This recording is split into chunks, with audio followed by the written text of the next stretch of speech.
Welcome to the Rest of Us podcast. I have Tatiana Zappardino. Did I say that right? Yes. Okay.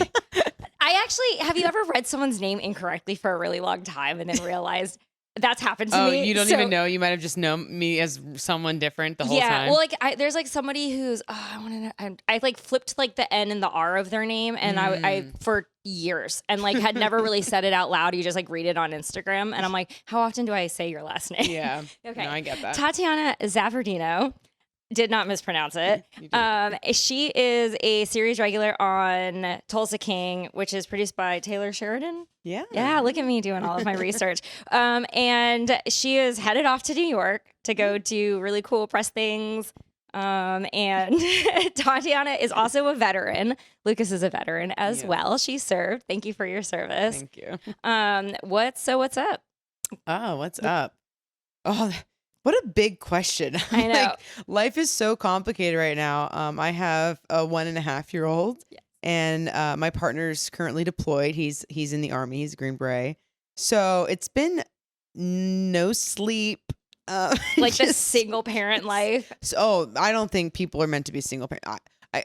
Being a mother, I finally gained like so much respect for my mom because she had 4 kids without any man. That's we all had different dads and like they all just like kind of. That was Lucas. Lucas had he grew up in a house of like 6 kids, also single parent mom. It blows my mind how they did it because I like one kid. I'm like, we have no kids, and Lucas and I took a nap this afternoon. You know what? It's like in sleep. I'm like, we have 3 cats, and they're still waking us up at 3 a.m. and I'm like, what if this was a baby who needed to eat? Yeah. It's definitely, it's rough. There's days where I cry, but then there's also days where I'm like, I'm so happy. I don't think I'd want any other life, This is like the thing where they say like the days are long, but the years are short. Yeah. She's so big now. She's already reaching like on counters and I'm like, what? And they couldn't even lift your head. Like, what? We watched our nieces grow up and, like their personalities when they were that age to 10 are like the same. It's weird because you can see like the same, you can see all the same tendencies. Like one of our little nieces, like she was like sitting in her car seat at 6 months old and she's like trying to, like we have all these pictures of her just like deciding that she wanted to sit up and get up. And that's definitely her personality doing anything now. It's just like going forward like 100% with like, no breaks. I love hearing that because, like I get scared. I look at her and I'm like, what is she going to end up like? I hope she doesn't end up like me. That's the only thing I hope for. I'm like, I want you to be better than me, but I do see these like cute little traits. And sometimes she does something that's like kind of like me. And I'm like, because I yell at the dogs. I have 2 dogs and like, we'll go outside. I'm like, Benny, Max, let's go. And then now she goes outside. She goes, dogs. And I'm like, oh no, Amelia. Like, we don't do that. One of our nieces like picked up a phone that she was, I don't know, she couldn't even really talk yet. She didn't even have a lot of words. I won't say she had like less than 10 words. She would pick it up and she goes, no. And she like started doing like the like fake baby talk. Oh, and yeah. She's like, and she had like a little attitude and everything. And we looked at each other. We're like, is that what we look like? Yeah. The mimicking is just so funny. Like pretending to talk. She had the pauses and everything. Like she was listening and then kept doing it. And like, sometimes I wonder too with kids, this is one of my theories is that I feel like, I don't know if you felt like this when you were a little kid where your thought process almost felt the same way where like something would happen. You're like thinking and you just didn't have all the information because you're younger, but like really you still felt like you were all there. And does that make sense? Well, I mean, obviously our world was only as big as we knew. Yeah. Like there's so many things that I didn't even know what like sex was until later. So I was like, and then like you learn something new and you're like, what? Right? Like, I mean, yeah. But then like, I feel like when I thought about things, like if I'm like, oh, I don't like this teacher or I still feel like I had the same personality when I was really little, if that makes sense. Mm-hmm. And I'm like, I don't know, like one thing that happened with my niece is we went to IKEA and my sister-in-law used to let her like take whatever stuffed animals and put them in the cart. But as we would keep walking, she would like get rid of the stuffed animals before they got to the checkout. Then when she went, so she did that when my brother-in-law was with her. Then she went with me. And when she came with me, they did the same exact thing. And then the baby kept like checking the cart to make sure the fox was still there. So she knew. She's like, I'm on to you. Yeah. She's like, she knew from the last time. And she's like, oh my God. Oh, it was like an owl. And she goes, so yeah, because she didn't have words yet. So she looks and she goes, ooh, ooh, ooh, because she only knew like the sounds. Yeah. And I told Lucas, I'm like, she really like the thought process was there and she knows and she's like, oh, we could put it, but they're going to disappear. Like I know that they're going to disappear. So I just find it's crazy how quickly kids get smart. Yeah. Like I hide stuff from her all the time and then like I'll turn and she has it in her hand. I was like, how did you find that? What? I'm like, I swear I put it into like the ceiling and she, I don't know. She starts figuring things out. She starts putting stuff together without me having to explain to her. Like, it's just, the human brain, it figures it out. It's like, this is a problem. Let me solve it, and it's fascinating watching a kid like develop on its own. Child development is actually truly fascinating to me, just as time has gone on. Yeah. I was scared about it because I was like, oh my God, I haven't taught her the ABCs yet. I haven't taught her numbers. But she starts learning it just on her own. Like she's learning stuff on her own. I don't need to necessarily just sit there and be like, you will learn this because I'm telling you. Yeah. It is fascinating how smart they are. Well, I had mentioned this on like another one of my podcasts, but my sister-in-law, one of my nieces went to school in England, like preschool. And they actually taught them the letter sounds before they taught them the ABCs. That's what I heard the hooked on phonics was for me kind of thing. Yeah. I loved hooked on phonics as a kid because I'm a nerd. Yeah. Big fat nerd. You can't tell by everything about me. But I used to like have the little cassette tapes and I would like play. They had like little like hooked on phonics raps and things like that. I never knew about it. I only know because Brian Regan made fun of it in his stand-up. Oh, he talked about like the hooked on phonics kid and like what he's like today. He's like, hooked on phonics, what for me? And he's just like, he got hooked on it. And he's like, I'm a caricature. Yeah. It's funny though, because I was such an early reader, but nobody understood what I said till I was like over 5. I was a little bit speech delayed. I don't know why. Yeah, I hated reading as a kid. My mom had to send me to like remedial reading. Oh. And we read like The Lion, the Witch, and the Wardrobe. I swear I still cheated and only read like the first chapter and I like made up the rest. I definitely cheated like, in there's 4th a grade. lion, there's a witch, there's a wardrobe. Like, I don't know. You like read the back of the book and you're like, that's the whole summary. Yeah. No, I tell my partner all the time because like he's doing college, he's doing his master's program online right now. And he's like, there's so much to read, I can't keep up. I'm like, honey, this is how you do it. This is how you beat college. You read the intro paragraph, you read the conclusion paragraph of each chapter. And if you want some information, maybe the first sentence of a few of the paragraphs. But that's it. That's it. Like a lot of the stuff in these books are fluff, Yeah. These whole like online master's degree, I have a couple friends doing online school right now and they're like, and it's always annoying because they're like, I already have the job. Like I'm already doing the thing. But it just adds a little extra. Like they made him watch Dead Poet Society and write about his like Robin Williams leadership skills in it. Stop. And he's like, this movie sucks. I'm like, how dare you? How dare you? Yeah. Okay. Like my 17-year-old niece is probably rolling over listening to this. She's like, I love Dead Poet. Oh, I know. I mean, Robin Williams is my favorite actor. I think he's fantastic. What was the title of this class? Ooh, I don't know. He always says it, and it's always like a sentence long. I'm like, okay, come on. Leadership for something new something development. Yeah, and it's like, all right, no, wow, I'm really gonna use that later on. I was thinking when we went over to your place to watch your premiere, and by the time this comes out, the season finale will be out. Yeah. You were baking, weren't you? Do you bake? You baked something. I did not bake anything. Somebody was heating something up in the oven.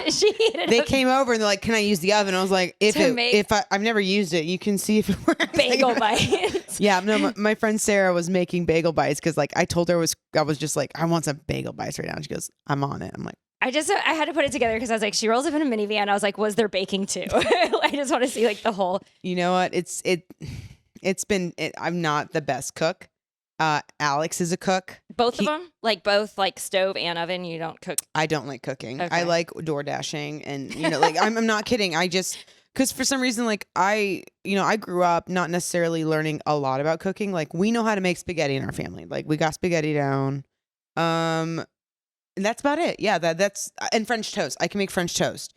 But I can't make other stuff. I'm not good with the mixing of spices. And like I do my best to make food for my daughter, but like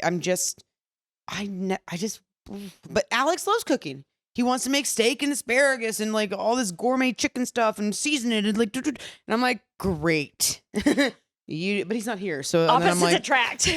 No, I was looking specifically for a man who could cook because I was like, that's just not my skill set.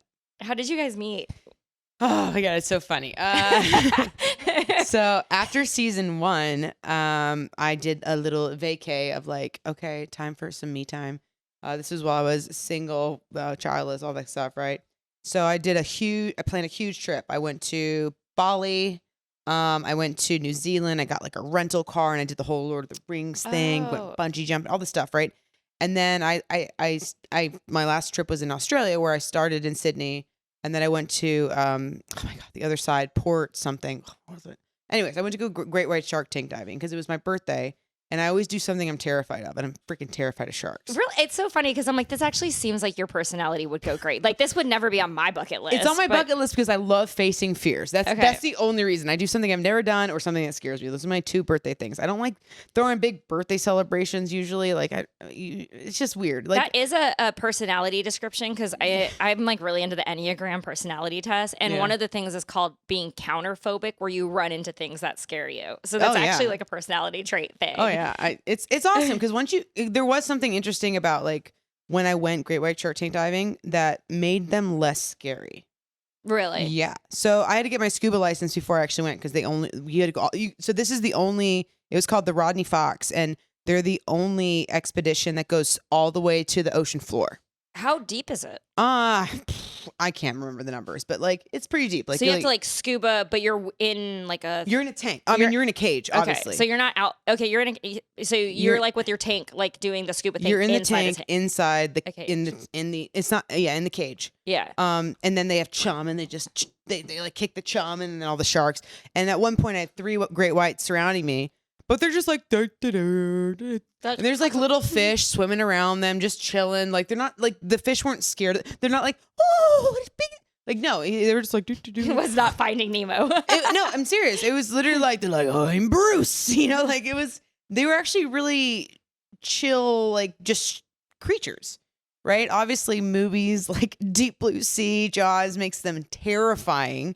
And of course, there's shark attacks, right? Yeah. But like for the most part, they kind of only eat when they're hungry or when there's like a smell of blood. Like they don't really like we were standing around them. They didn't like come in and try to attack us. And we were wearing wetsuits, which makes us look like seals, right? Like none of that stuff. They're just like, and it was nice. It was like, okay. Do they feel bigger up close than they do at like the aquarium or? They were pretty big, but no, I feel like I've never seen a great white at an aquarium. Have you? You're right. No, they're not. They're not. I don't think they can really. But you know how they do have really big, not great whites, but like the whale big shark. The whale sharks, yeah. No, whale shark's the biggest shark though. Okay. So they're definitely not bigger than that. I'm like, I know I said like I went to the Okinawa aquarium and they had big things in there. I don't know. I'm not an aquatic expert. I'm actually going to Okinawa next week. That's so funny. Really? Yeah. It's a beautiful, that definitely go to the aquarium. It's worth it. That's what Alex keeps saying. But I'm like, I feel like, because I've been going to the Georgia aquarium like freaking every weekend because that's the only thing you could do with kids.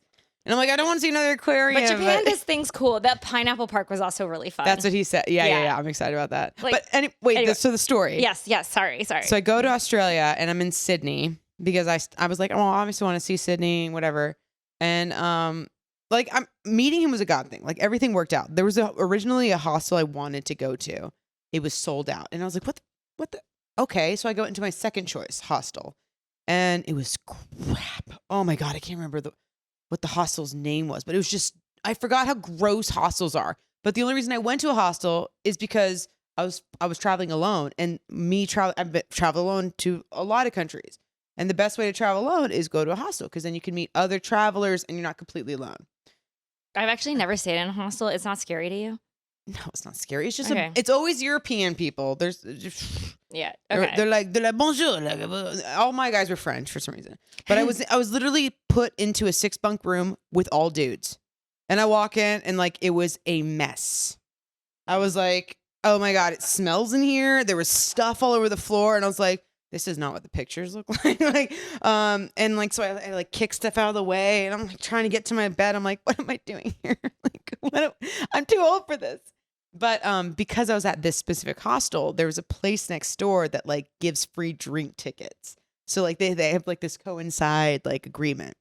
So the first night I went there, it was fun. But the second night, I don't like going to the same place twice. So I literally was like, no guys, come on, let's go to Bondi Beach. I've never been. It's like an Australian thing. Yeah. Like you gotta do what Australia does. And they're like, well, let's just at least go get our free drink tickets and then we'll go to Bondi Beach. But we go to get our free drink tickets and I'm like, I go to the bar to like order drinks and this like American dude stands next to me. And I'm like, oh, American. He's like, American. We're like, yeah. I was like, hey, he's like, yeah, I'm here with my friends. Like, I was like, let me buy you shots, right? Like, so I was like, yeah, let me buy you shots. And then so like, he brings his friends over. And he's like, this is so-and-so, this is so-and-so, this is Alex. And I was like, hello.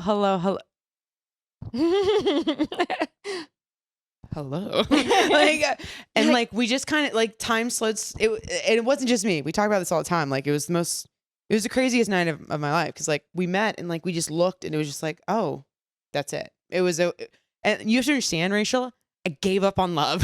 I was like, love is stupid. It's not even real. Like I'm 30, I'm 32, like whatever. I'm just gonna go travel the world. Who cares? And then I meet this guy in the most unlikely of places. And I'm like a whole other country and he's American. Well, yeah, because he was there for training. Mm-hmm. He was there training with the Australian Army. And I was like, oh, hi, nice to meet you. So I turn around, I grab all the shots and I'm handing it to them. And then I'm like, oh, where'd Alex go? And they're like, oh, he doesn't take shots. He went back probably to the place we were standing. And I was like, so I'm like, no. I'm searching. I'm like, where you at? And like, I see him talking to this other girl. And I was like, hi, why didn't you take my shot? And he's like, oh, hi, I don't really take shots. And he's like super nervous because apparently he's like, girls don't really talk to him. And here you are with the little laser. Oh yeah, I was like, no, because I knew what I want. I was like, I'm in love with this guy. And he was like, I was like, oh well, I didn't mean to interrupt you talking to the girl. He goes, she started talking to me. I didn't know how to get out of the conversation. So then we just like started talking, and then we were dancing on the dance floor, like slow, like time was slow, standing still, and we're just, I don't know. And then we just the next day, like we went on a date with some of my friends in Australia that I met. Well, actually, I met them in New Zealand. We did some cave diving in New Zealand and they lived in Sydney. So like, let's get dinner. So we went there, we went on a little Ferris wheel and there was just something about him. And I was like, I'd leave tomorrow, but I'd really like to stay in contact. And then then we stayed in contact and moved in together and then love found you. Apparently. And I mean, you went back a little bit. But. I went back. But no, I will say that like it's not the life I imagined. Obviously, like we picture this perfect relationship, and being with a military person is really, really hard. And I never wanted to be a military. Yeah.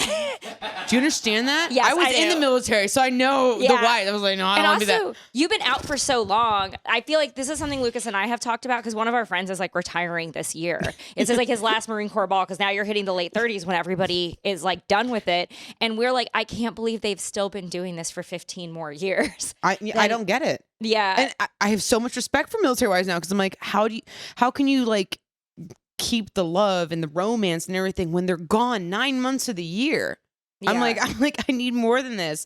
But he puts so much effort into making sure we have 14-hour time difference, but he still calls every morning to make sure Amelia's okay. Like, like calls me good night. Like, so he makes a huge effort no matter how difficult this is. Cause like, I'm breaking. Yeah. I was like, this is not what I want. I want someone who's going to take care of the kids. Yeah. like, and helping children, me. Yeah. It's when he comes back and you like, have however many months that you have with him at a time before they send him off again. It's just like probably just so different just having even another adult in the house. So you're not always like having, I mean, even grocery shopping by yourself. Like everything is just such a big task. Oh, everything is really hard with Amelia, especially with, when you become a mom, Instagram finds out and it's like, hey, let me scare you with all of the scariest things that could happen to your child. And you're like, like, don't do anything ever. Like, it's like the world has become this most dangerous, like ball pit of tax and sex traffickers. And you're like, there's you can't so many do things. anything at all without me being right next to you. And then you're like thinking about like what's in the water, what's in the air, like the chlorine bomb factory thing that we had in Atlanta. Oh yeah. Yeah. I'm like, I sat there and I was like, that's so like, if you have a kid, everything's more scary than it's just like me. I'm like, whatever. That's how I felt. I was like, when you're by yourself, you're like, whatever. I mean, I'm probably has some kind of cancer in me at this point, with all the crap I've eaten. But then like with her, it's like, I want to make sure I don't feed her Doritos and Skittles and stuff that just has like this dye in it that's literally like poisoning her. Yeah. You know, like, and it's so hard to keep her on that kind of track of, I want you to be healthier than I treat my own body. But there's also so much conflicting information. I don't even know what's healthy anymore. Like I've done nothing's healthy right now. Nothing's. Yeah. I was like, you do America's this. trying to poison you. Yeah. They are literally like, I want you to be fat and on life support because we'll make money in the hospitals. I 100% believe that. Yeah, no, I believe it too. But also, like, I mean, I went through like a almost vegan phase. Like now I'm like eating. I don't know if you've seen my Instagram stories. I'm eating like steak and eggs every night. Oh yeah, you were vegan for 10 minutes. Like, oh, I mean, you're not from California if you were. I had a fake dairy allergy and everything. Yeah. Like I did vegan here for a little bit and I got skinny. I got skinny but too. Then my energy dropped. Yeah. Also, my skin didn't heal. That's like was something that I was like if I had like a zit that popped or something, it just would scar. I never used to scar before, but like my skin just I felt like started. Interesting. Yeah. There's just like little things like that I've noticed. Or I also noticed that I have like weird like I get athlete's foot if I drink soda. Like there's just like other weird what? Yeah. And I'm like I don't know if that's like that's such a weird side effect. Yeah, I'm like, that's weird. I'm like, but also I feel like my immune system when I was just doing like the vegan stuff versus like when I eat meat is different. Like some things can tolerate. I have like the same problem with both, but it would be immediate if I was like doing vegan. And now it's like, if I drink like soda for like 3 weeks, like if I bought like a 12 pack and I have one every other day or something, then you're like, oh, okay, I got to start using the Lotrimin or something. You just start becoming a lot more aware of because like how bad everything is for you. Well, the kids there are so many kids that have things that when we were growing up was really rare, like celiac disease or IBS, or just like there's so many things that kids have. Like I'm like in my 30s and I'm medicated for GERD, and I'm like I can't. That's actually why I had my fake dairy allergy. Was I thought that I was allergic to dairy because I kept getting sinus infections. So I was like, this feels like an allergy. I was like, you eat stuff and you swell. So I'm like, I'm gonna stop eating it. But really what was happening was I was having such a bad acid problem when I went to bed. And normally when you have dairy, it's alongside something with tomatoes in it. If you think like pizza or you think like chili or something, you put cheese and sour cream on it. So I would go to bed and then the acid would come up and give me a sinus infection. So like I was connecting it. I was like, if I stop eating dairy, but then I would stop eating that food completely. And then I had stopped eating dairy and then was like eating pizza without like cheese on it, and I still had like a huge problem. And I told Lucas, we need to go see a doctor because I'm like, it's obviously not the dairy if I'm eating. And because I was like eating like I think like pizza stuff with like in marinara and like no cheese. So then I didn't even have the cheese to cut the acid, and then I had like a really like a ulcer and like had to go to the doctor. But oh my God. and then the doctor's like, oh yeah, you're not like allergic to dairy. They did like all the tests and all the things, and I'm like, this is what happens. We have no health insurance, and you're like an actor who doesn't work. Like it's also because like everyone and their mom likes to say I'm lactose intolerant. Yes. Right. That's why there's so many alternative milks that are $5 more, right? But it's with like fillers and other stuff. Oh no, there's like they're disgusting. I don't drink any of that. I fell for it for a long time. We both the almond milk, the oat milk, and then I was like, every time I had a coffee shop and I order my drink, they're like regular milk. I'm like, did I say another type of milk? Did I stutter? No, of course, regular milk. I don't want this other crap in there. And then back when we were drinking that, you couldn't find it anywhere. Like you were sitting there and you're like, I just remember I was like, oh, I'm trying to get like almond milk. And then the worst was traveling. When you had like dietary restrictions, it was like you'd go places and I'm like, I ruined whole trips to other countries. Yeah. Trying to eat soy cheese and like. No, but it's crazy because like I went through the same thing as you did. I thought milk was my problem. And then I was keto for a little bit, which is all cheese and meat. And like oil. I was healthier and I was like, I guess it was the bread, like the wheat and bread, you know, like there was something else that was messing with me. But this whole time we just have this idea that milk is so bad.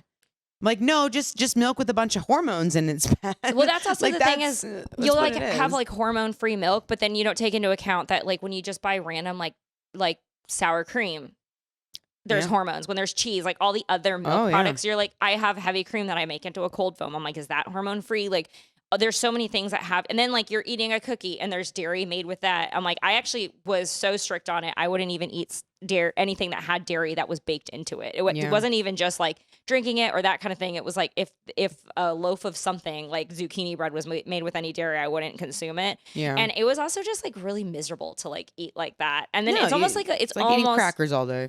Almost disordered eating to a certain extent because it's like self-imposed. And then, but I was just trying to not feel shitty all the time. And then sometimes I would go for streaks so that I would connect the two. And then I would have like 3 or 4 weeks where I was doing everything right and I felt terrible. So I was like, I don't know what it is anymore. Then I finally went to the doctor, paid out of pocket like hundreds of dollars. And now I'm paying for like the first medicine that they put me on was almost $220 a bottle. Did it work? No. So I went off of it. It gave me, it started giving me arthritis. And I'm like, so then now I'm like just on like a prescription strength Pepcid and that's fine. Dude, man, I have too many things coming in my head right now. I'm like, they push these drugs. They're like, just try this. Oh, okay. Cool. Let me just put more stuff in my body to see how it works. Like, and then it has like all these other side effects, like to your bones. And then you gotta do more stuff to get those side. Like, it's too much. I don't do medications ever. It's so bad. I was on it and I probably like took it for like a year solid, and then I stopped having the problem. And like my doctor would probably be so mad, but I'm off it, and I can feel when I'm starting to have an issue, and then I start taking it. And normally it's when it's like tequila and pizza in the same day. We know. You're like, why do I feel so sick? Oh, I finished an entire bottle of tequila, and my stomach's saying no. I was like, why is it that other people could just take shots and not lose their stomach lining? Other people are 20 years old, and that's why, because we can't handle it anymore. I feel very young in here. Like I feel just as young as when we met in our like mid 20s, all cute and everything. But I think it's things like that remind me that I'm older. Yeah. I'm like when I was drinking older, I'd have like a glass of wine and be hungover for 3 days, and I was like, what? And you're like drinking the water and the electrolytes, and you're like, it's still not working. It's nothing. That's why. Yeah. And so Alex, he's in his 30s now, and he's like, dude, I feel sick. I'm like, yeah, you drank 4 days ago, and he goes, no, but that can't be it. I'm like, honey, you're in your 30s now. Welcome. Like, it's miserable and you're hungover for a week. Younger people will be like, well, I'll talk about aging with like people in their 20s. And I'm like, if you want to know what you're going to be like in your 30s, just wake up in the morning after drinking and look at how puffy you are and how tired you are and like all that. And it's that, but like you could like drink some water, drink some electrolytes, and it goes away. When you age, it just stays. Like the wrinkles stay, the puffiness stays, like everything. I was like, oh, I just look like a hungover 25-year-old version of myself. Oh yeah. So I'm honestly like kind of over it. I used to be like, I was young drinking stuff, and now it's like, now I can't even go out and drink anymore because I know I have to wake up at 1 o'clock, at 3 o'clock, at 6 o'clock with Amelia. That I'm like, it's just not worth it. And you also don't want to be like tired. You don't want a headache. I'm already tired. I don't even do anything. Like, I don't want to add to it. That's like the other thing too, is I'm like, I feel like you could just so power on like no sleep when you're younger. And then when you're older, you're like, I really appreciate feeling good all the time. Like I like getting up for like sunrise yoga, if that's what I'm into this day. Like this is like what made stand-up comedy so hard for me to pursue, because I like doing it. I like being on stage. I hate the hours. I just like hate. Oh no, I did stand up for like probably a year. And it was like the worst. Like for people who want to do it, you gotta love it. Yeah. Because you get there at 4 to sign up. You don't go on till 8. You finally get your one beer. You finally go up. No one claps for you. And you're like, what a waste of my life. And you have to do that 5 times a week and nothing happens. And you see the same comics go up with their same jokes. And you're like, well, I'm not going to laugh at theirs because they don't laugh at mine. That's literally, it's like a miserable life. Everyone's miserable there. And like, this isn't fun anymore. I couldn't do the lifestyle. I was like, I get it. I understand it. It's not for me. I love like the actual writing jokes. Like I love writing jokes. I love standing on stage and performing for like especially like Laughing Skull, where like people are paying to like come inside, is actually like even because they actually want to laugh. Yeah, and I actually really like Smith's old bar too. Like I was doing an open mic that was over there, and it was kind of nice because there's different parts of that bar, and like the pass through between the bar and like where the pool tables are, you gather an audience of like people who are actually willing to like watch the stand up. But I've also done like a ton of other places where it's like like what's the one that's like on Ponce? God bless them. Like they ended up with like that little theater, and it feels like you're in someone's living room, like next to Pancake Social. You know what I'm talking about? They were like Shakespeare on Draft started doing stuff over there too. There's like there's like a little theater over like in Ponce or whatever, and like but I'm like they had like open mic night like twice a week, and I would go, and it's like you're just doing it for all other comedians, so you're still saying the jokes, and I feel like I get the same benefit as when I take like a stand up class, and like you have even your classmates are your audience, so you're at least saying it in front of people, seeing like where the time help like working the jokes out and stuff, but it's still that's not the thrill of it, like that's not the fun, and then. Yeah. It's just so many hours for 3 to 5 minutes on stage, if you even get that. Yeah. If you even make the bucket pull or whatever it is that they're doing. And that's like what's really tough for me to And I mean, I've already had like 10 to 12 years invested into the acting that's also kind of really not panned out for me. And so I'm like, it's just hard to be like, and we're going to do this other thing. And like, you remember like when we were doing like improv and all those things, you're like, it's going to pay off someday. But like when it hasn't, you're just like, now I'm going to go do this other thing. And like, you can't really believe in that it's going to pay off someday the same way you used to, because you're like, I'm so tired from the other thing that I already like put all the effort towards, if that makes sense. I can see where you would think that. I think like my improv's paid off only because everything you do, like both, even my stand-up's paid off, because those are skills you acquire that's kind of still developing your career. It's not necessarily like, you're not like going to be a one-trick pony where like, I'm only good at being on like camera. No, that was not good. That was horrible. But I'm saying like, you as an actor, you need to kind of be a little bit of a jack of all trades. You want to kind of dabble in all these things. So you're not just going to be so flat. Yeah, I definitely don't regret the improv. Improv has got me more commercials work than anything else, because they're always like, okay, you're not going to talk. And then you go to your callback and like, all right, improvise a whole scene. You're like, all right, got it. Yeah. It's got roll up sleep. Look, I got that 10,000 hours on the improv. We did it for like all those like empty stage or empty theaters and all that kind of stuff. I am glad that I did it. It's just the same thing that got me through it the first time. I don't know if it'll get me through the second time, if that makes a lot of sense. Yeah, I know. Yeah, because I was like on multiple indie teams, multiple house teams. But it is a lot of energy that you have to put into it. And I miss it sometimes for sure. But for no money too. Like that's like doing things for no money is like, you have to really love it. That's how I felt about sketch. Like I was enjoying sketch for a really long time. And then there was a point where I was like, I don't think my interests are like making things for YouTube and for Instagram reels. I just don't think it's my interest. Some people are really, there's people who are really good at it and they put time into it. And I'm like, you know what? I want to make a movie. I want to make a TV series. I think like, I just don't think that like I learned a lot from it though. So once again, I acquired and they the were skills. Good. I remember I was the one. Yeah, they were super fun to do, but it was a lot of effort, a lot of energy for little payback. Yeah. So you're like, and you're organizing it, and you're having to have people meet there, and you're like getting costumes together, and you're practice, great practice, but it has to come to an end because like it's just unless you're getting like sponsorships and you're like, this is giving me money. Unless you're doing it for a living, which I didn't want to do. Yeah. I'm good. I feel that way. I'm like so glad that I never became an influencer. Because that was exhausting. Like after like 5 to 10 years of that, I'm like trying on makeup for like the 100th time, or like clothing or this or that. I'm like, that sounds like, especially going into my late 30s, I'm like, I would hate to go to an event with a bunch of influencers. Dude, I mean, I mad respect for them. Cause like, yes, I'm like good for you. You like the thing. My favorite Instagrammers, I can't even think of their names, but there's like 2 couples I watch that are always pranking each other. And I think like I know they have to put a lot of effort into it. They got to get the camera angles, all this kind of stuff. And it's always like just so awesome. I'm like, I don't know. I enjoy it. And I think that there's people who are just good at giving you like kind of mindless content that you can just kind of watch and just be like, I enjoyed that, and moving on. But for me, it wasn't like I'm not going to put a lot of effort into something that's not my long-term goal. You know? I do like I still make sketches like on Instagram every once in a while that are jiu-jitsu based, but it's so nice because in 2024, it's like, they have that like green screen filter that you could put anything in the background. It takes like 10 minutes. It's not like you're doing, you know what I mean? What? Have you never done that? When you're doing reels, I don't know any buttons. I know how to make my face not look disgusting in the morning. That's about it. You can put like a green screen filter on like the reels, and then when you film it, you're in it, and there's like a green screen, and then you could pick the picture to go behind it. So if you want to do like, I've seen people do that. I didn't. I always wondered. I was like, how'd they do that? Yeah, just reels. Like you just go through it, and there's like little filters, and then you could pick a picture, and then it says drop a picture here, and then you have like your little sketch. And I'm like, that's so much easier than having to actually legitimately film something like that. So like, I'm like, if I want to make a sketch at a jiu-jitsu tournament, I could just put like a picture of a jiu-jitsu tournament behind me and then like do the whole like thing. And like in my living room with a ring light, like it's not going to take that much time. I'm like, that's fun. I'm like, there's the joke, the payoff's there. And I'm like, and it's good practice. Yeah. I still like doing stuff like that. And it really helps me because I also like I haven't done anything with it, but I like writing, and the improv has really helped with the writing. Like you realize how to write characters and like story structure and all that kind of stuff. So I think all that's super great. I mean, like I said, it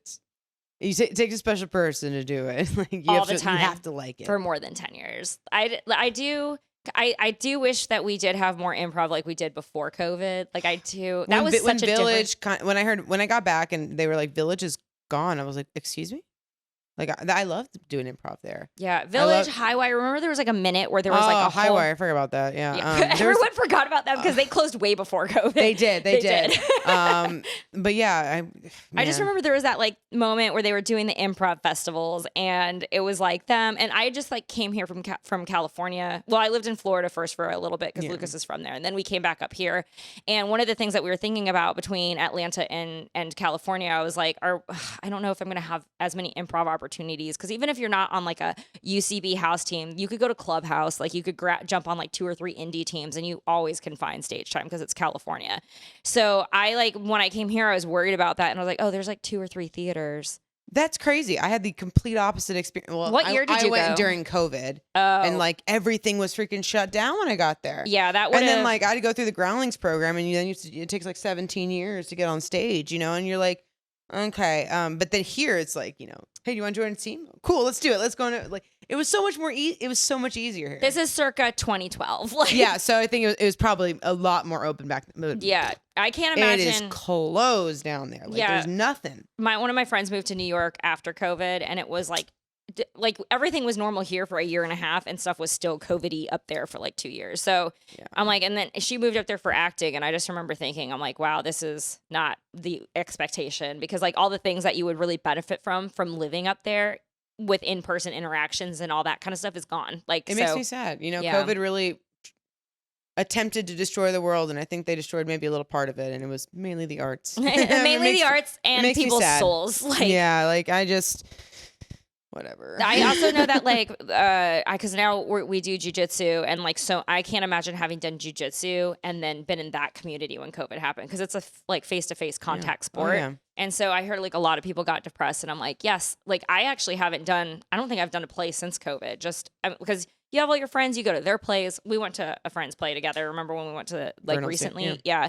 And I used to do that all the time though. I was doing that like several times a month to people's like random improv shows and like this and that. I love supporting people. I think I love going to shows. It's a lot more expensive now. Like it's $25 an hour. Yeah. I mean, but like I'm like here, and I'm like paying $50 to be here. Like it's like but I loved going to improv shows. I think that was just. It was fun to be around people who were like excited about acting, even if it was the worst improv show I've ever seen in my life.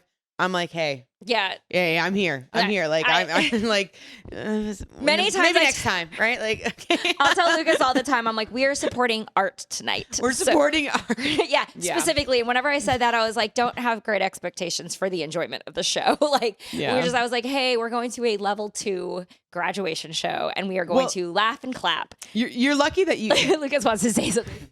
There's been a couple of times where I said, Rachel, I don't think I'm mature enough for this. You know what? I'm surprised that you even go at all. I was like, Alex was telling me every time I'm like, I'm going to a show tonight, he goes, why do you keep going to all these crazy, weird shows that don't make any sense? And I'm like, because I'm there to support someone. That's my reason. It's not because I'm like, this is going to be the best show of all time. And it's going to be freaking like, it's like, I want to support my friends because I know what it's like to like do shows that maybe aren't going to be the best, but you want people in the audience so you don't feel completely alone. Yeah. I think that we're all actors just trying to get up and like do something, like resuscitate ourselves a little bit. And you know what that means? We go on stage and do really bad improv. This is like the appeal of stand-up too. I was like, well, I guess I'm going to get up and do something. Like, I don't want to be a stand-up comedian. I just want to get up and do the thing. I just want someone to know I exist. Like all of us actors are like, we were so ignored as children or something. I don't know. We're like, we need to be seen. Well, you know what's crazy? My favorite part, this is actually kind of embarrassing, but my favorite part about jujitsu competitions is I'm a slut for attention. I was just like, it feels like you're going on stage. What do you like? Put your robe on all sexy or something? Or like no, it's just you go and you get on the mats and you've trained for this and you're against another person, and like the phrase "I'm going to show everybody what I've been working on" comes to mind, and it's actually so much like acting in that kind of way. It's just a different stage, and I just do you compete in your age class, your like weight division and all that kind of stuff. So I don't have to go against like the young people who I would consider the real athletes unless I wanted to drop down to their age group. But if you're like a legitimate athlete in that sport, they have like the lights and the smoke and like all that kind of crap. Like WWF, right? Yeah, Like It is a stage. Like, it is a stage to watch something, and all eyes are on you, and people know who you are based on your work. I mean, it's got all the same elements. For someone, I'm like, this is my pitch for actors. Like, if you want to do jujitsu, there is the risk of someone breaking your arm. However, you are on stage and everyone's watching. Dude, it's funny. We talked about this. Where you're like, come do jujitsu. I was like, I don't like being touched anymore. I did jujitsu in the Marine Corps. I did. Yeah. You roll around, you grapple, you get them to do the arm bar, and you're like, okay, cool. And now it's like, oh, don't touch me. Like, I don't want your sweat on me. I don't know. Like, I'm too old. I don't need to prove myself anymore. I don't need to prove that I'm stronger than you, because I'm not. It's fine. But when I was younger, I was super competitive. Like, I was like, I want to learn all the moves. I want to be a black belt. I only got up to green. But still, which is still pretty good. It's not completely. What are the belts in the? Because did you do Marine Corps? Or I was in the Marine Corps. Yeah. What are they? Because Lucas got to brown, I think. Tan, gray, green, brown, and black. Yeah. So I was green training for brown, and then I don't know, something happened. I was doing most of my training with he was a lieutenant at the time, but he was a prior gunny. So he's badass. I love this guy. It was Lieutenant Brown. Brown. It was like changed to an officer. Yeah. Mustang. He was a Mustang. And so he was a freaking black belt, like 3 stripe, like amazing. So like every time between like in TBS, I was like, I want you to train me. Like, let's go. And so we were going up the belts a lot. Like, I was training, I was getting it. But when you guys did that in your uniforms, didn't you? Like, in belts, camis, which is your working uniform. You get dirty in those things. It's still crazy the idea of doing that, because we wear like rash guards when we grapple, right? The idea of like grappling in real clothing is kind of crazy. Well, they use your collar. Like, anytime they do like they teach you the collar choke where they pull your collar in, right? Like it's. But like I said, I enjoyed that stuff when I was younger, because I felt like I had something to prove. And now that I'm older, I'm like, I don't need to prove shit to nobody. Like, I don't need your approval. Yeah. But I'm saying, like, I don't care anymore. I think I have definitely become more outspoken as a person. Yeah. Where I'm like, this is how I feel. And I'm very accepting of other people and how they feel. I'm like, hey, if that's how you feel, that's okay. Okay. Like that's it. Like, I don't do it anymore. I don't try to. I'm competitive too, and I was worried about that aspect of it. But I feel like they do say, like, the big saying is like, it's a puzzle. And I think my favorite part about it is just like, there are certain things in life that you can do where you don't have to think about anything else but what you're doing. And like the way that yoga, you have to clear your mind. Like, you literally can't think about anything else but grappling in the middle of it, because everything's so fast. Like, you're doing this, and like everything that you're doing, I'm like, there's not a minute for me to be like, what's for dinner? Like, I'm not thinking about anything else. And there's something like really euphoric about that. Like, you go and drive home and you're like, I just cleared my mind for like an hour or so. That's awesome. Like, that's like the part that I like about it. But then the only reason I got into competing, I never thought I was going to compete. And then when I did it, and I was like, wow, it's so fun to have people cheer for you. I'm like, I feel like whatever the weird thing is that made me want to be an actor is the part that like really enjoys that part about competing. Yeah. And some people get nervous for it, but I'm like, I'm finding another stage, because we're actors always looking for a stage to be on, and that's one that I found. Yeah. Such a weird idea. I'm like, I told Lucas, I think he makes sense. Like, I remember when I would do what was the thing? Like, I was in debate class, and like that's my stage, is just going up there and saying like my view on something. I mean, it's kind of like acting, I guess. But like everything that you do is kind of a stage. Like, even just doing a presentation in science class, right? You're like, let's grass, go. Like, is it greener on the other side? Photosynthesis. That's what I don't know. But like, it's just the thing I hated about grappling, I think the most, was like, most of the time I was grappling with men, right? Yeah. And they either go too light on you or way too crazy, but they always smell. Yeah. No matter what, they no matter what, it could be like I'm their first grapple of the day, and I'm like, holy shit! Do you bathe in elephant crap? It's just bad. It's like, it's horrible. And then if you grapple girls, they go too rough. They're like, I'm gonna cheat, and they pull your hair and they're fucking punching you, and you're like, I thought we're just doing moves that we learned. Like, what are you doing? Like, what? So it gets clawy. Yeah. So I'm like, I just don't enjoy this. Like, neither of this was fun. Neither of it. I just love that someone who does not jujitsu also has mentioned the smelly boys. Oh, they stink. And then especially when they get, for some reason, the position's always butt and ball sack in your face, and you're like, North, south, yeah. I'm like, no. Yeah, Lucas does not do north-south Kimuras on women because he's like, I'm not like teabagging them. It's mean. It's cruel. It's like, oh God. And I'm like, I tap out. Like, it's just. Yeah. I don't even have the arm yet. You're like, done. I know. I'm like, no, I'm good. You won. I think like the hygiene thing is just, I kind of understand why some men don't get a lot of sex with women. I'm like, I don't even want to be near you because you smell. Like, God. Yeah, there's always like the one and I hate, it's like, so I cross train and I'll like randomly train at other places. And like, when you're the girl, sometimes you're like the last person people pick. You always end up with a smelly guy for that reason. Because everybody knows to avoid the smelly guy. And then that person's always like, yeah, I'll go with you. And then you're like, this is why nobody was rolling with this person. He openly does not shower. Yeah. Like, yes. Lucas is like, be confident and point them out. I'm doing better at that now. I always stand by something like that. You're my partner, right? Like, what is that? But no, I remember that like, people would be like after we'd grapple, they'd be like, man, you smell so good. I'm like, yeah, it's called I shower. Yeah. Try it. Yeah. I wash my laundry and I don't leave my laundry. Yeah. Oh, no, some of the guys that I remember at TBS, they were proud of the fact they never washed their laundries. And I was like, we've been here for 6 months. What do you mean you've never? We just got off a 24-mile hike. What do you mean you've never washed your camis? You're so gross. Lucas, you have a fungus growing in there. You know that there's There is a full rainforest ecosystem. Like you gotta watch, man. It's gross. Lucas was like saying that there was a guy that they had to make him brush his teeth because he had like green slime in his mouth. Yeah. Like, but this is also what's crazy is like when you go to boot camp. I've never been to boot camp. I've never served, but Lucas is like, they do focus so much on hygiene because that gets people killed. Like when you're out and about, like it's like the trench foot and all the other things.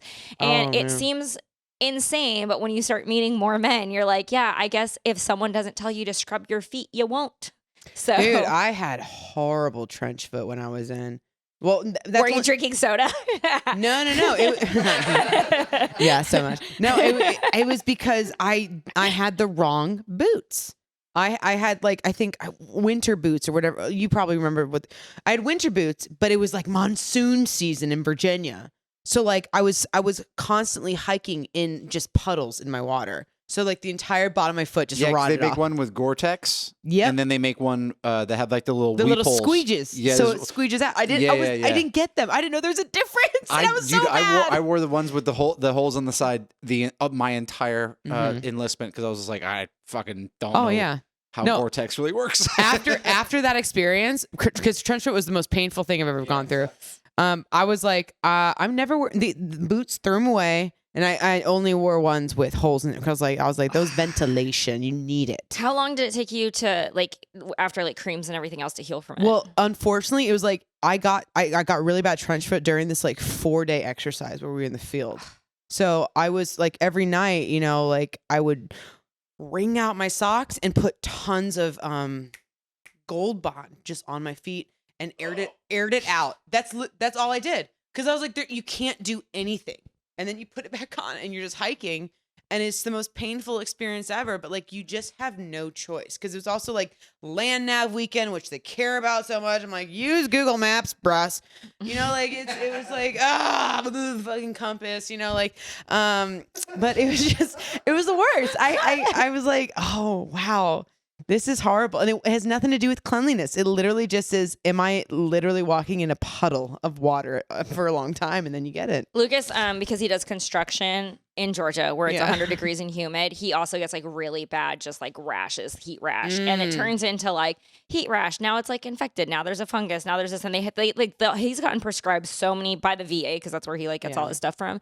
But he's been prescribed so many different creams because they're like, okay, if this one doesn't work, then it's this one. And then here's a hydrocortisone and here's the whatever. Hydrocortisone's like, My go-to is if you can get naked and let the sun see it. Right? No, that 100%. For some reason, whenever the sun's looking at it and your legs are spread open, you're like, this shit's going to heal tomorrow. No, it's true. It's like, give me some UV. It's not even like the heat. It's literally like the rays. It's the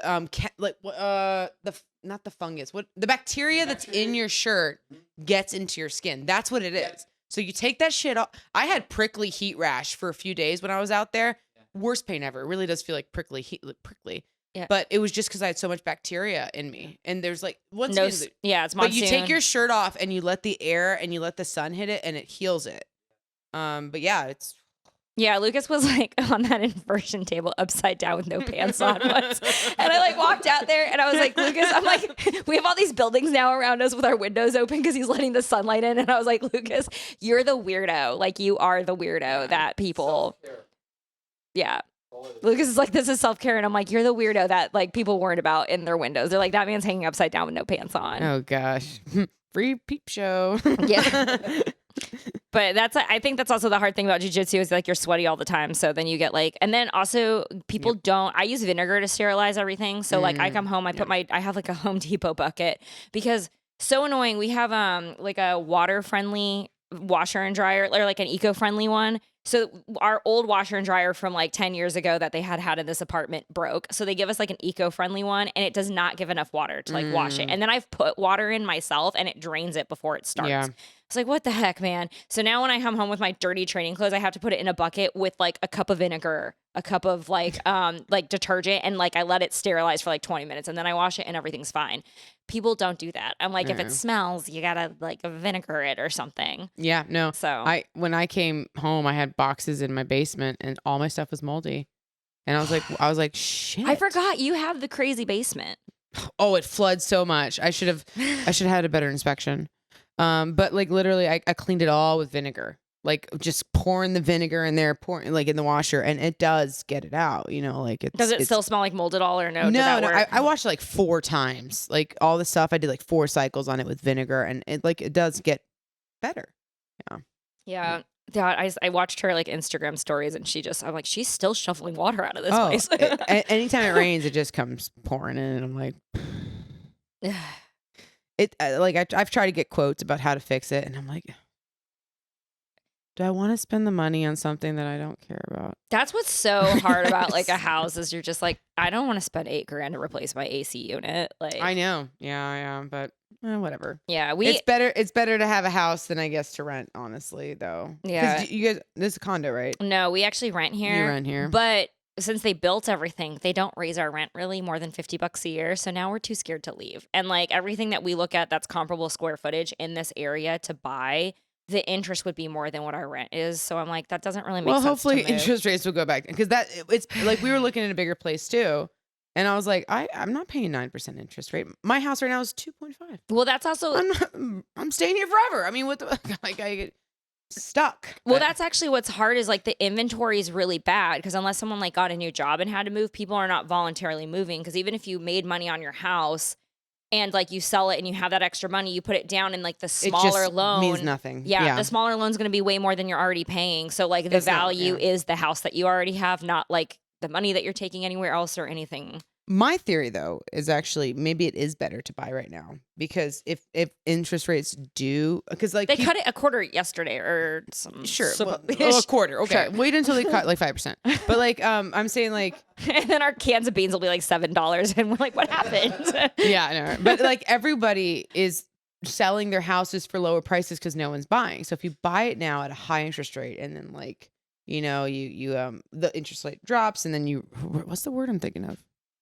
Refinance, thank you. Then boom, like now you have a lower paid house at a lower interest rate because you were there when they were selling it. It's for so less. hard to it's like kind of hard to time it right. You know, you got to time it right. But I'm like, maybe this is exactly the time to buy right now before it completely drops. You know, because then you can just get a lower interest rate. Because technically it would go up. We're about the same age. So I just remember when Oh, you're also 26? 22. So I just remember when my aunt and uncle went through the recession of 2009. That I just remember like when everybody thought that the prices would only go up and then they dropped so far. And it's crazy because the house that I grew up in is now not twice. It's like $400,000 more than the most that it was before it crashed last time. Wow. So I'm like, I don't know what it's going to crash to, but like, I just can't imagine it being I can't imagine it being more expensive than it is now, but I'm sure we thought that also before. Yeah. So, I mean, I don't know what's gonna happen. I do know that like apparently my house is already twice the value that I bought it for, but that's because everything costs twice as much. So what's the difference? Yeah. Like so on that downer note, thank you so much for being on the show. Where can everyone find you, Tatiana? Like your handle. Oh, okay. Yeah. Sorry. No, I was like, what, you want? Yeah. Where can I find you? Yeah. What are your handles or like whatever you'd like to share? I really only have Instagram. Okay. Which is Tatiana Zappardino. I'm really original. Yeah. That's it. That's actually great because I'm like, I had to put a hello in front of my name because there were so many Rachel Lambs. So. Well, technically it's not my username, but if you type it in, it pops comes up. Like, yeah. Like, okay. But, and then catch her on Tulsa King. It is streaming on Paramount Plus. Jinx. Oh. You owe me a soda and athlete's foot. Okay. And we'll end on athlete's foot.